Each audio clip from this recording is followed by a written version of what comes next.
নমস্কার, আমার আরেকটা মিনি ব্লগে সবাইকে স্বাগত। তো আবারও ঘুরু ঘুরু করতে বেরিয়ে পড়েছিলাম একটুখানি। এবার এই রবিবার একটু তাড়াতাড়ি বেরিয়েছিলাম। শীতের আমেজ চলে গেছিলাম একটু চা খেতে। অ্যাড বক্সে ভিড় দেখেছো চায়ের দোকানে? বাপরে বাপ! 4:30 বাজে তাই এত ভিড়। তো একটু চা আর একটুখানি নিমকি নিয়ে নিলাম।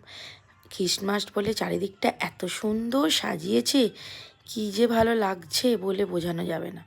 তো যাই হোক, তারপরে একটু চলে গেলাম, যে পার্কিং করতে যাচ্ছি, দেখলাম কি সুন্দর এখানে একটা দুর্গা বাড়ি, মেট্রোপলিটন দুর্গা বাড়ি। কী সুন্দর মন্দিরটা, ভারী সুন্দর। এত ভালো লেগেছে ঘুরে সারা সন্ধ্যেটা, যেন মনে হলো মনটা জুড়িয়েই গেছে, আসতেই ইচ্ছা হচ্ছিল না। পাশে একটা পার্কও আছে দুর্গাবাড়ির সাথে, আর সাইডে একটা বড় পুকুর টাইপের রয়েছে, কিন্তু খুব সুন্দর বাঁধানো। এই যে মায়ের একদিকে রয়েছে বাজরাংবালি, অসাধারণ মূর্তি, দেখে মনটা পুরো জুড়িয়ে গেল। তো যাই হোক, তারপরে এই যে মায়ের মূর্তি, পুরো পিতলের মূর্তি, অসাধারণ সুন্দর, সব বসে আছে, আরতি হবে।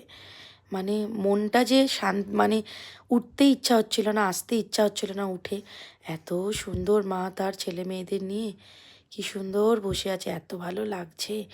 তারপরে যাই হোক, উঠতে না ইচ্ছা হলে উঠতে তো হবেই, বাড়ি তো আসতেই হবে। তো তার পাশে রয়েছিল কৃষ্ণ ঠাকুরের মন্দির, এদিকে ছিল বাজরাংবালি, মিডিলে মা ছিল দুর্গা মা, আর মায়ের এই দিকটা ছিল কৃষ্ণ ঠাকুরের মন্দির। তো কৃষ্ণ ঠাকুরের সব জায়গাতেই আরতি হবে বলে সব কিছু রেডি হচ্ছিল। তো যেহেতু সন্ধেবেলা, এই দিকে ছিল শিব ঠাকুরের মন্দির।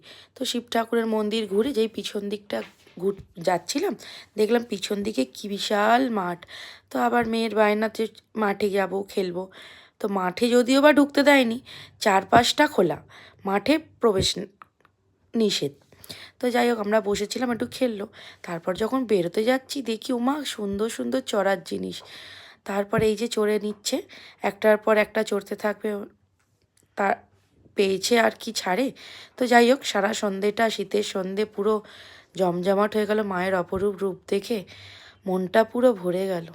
যাই হোক, খুব ভালো জায়গা, আপনারাও যেতে পারেন, খুব ভালো জায়গা। আমিই প্রথমবার দেখলাম, এতদিন গেছি কিন্তু ঠাকুর মন্দিরটা আর মনে পড়েনি।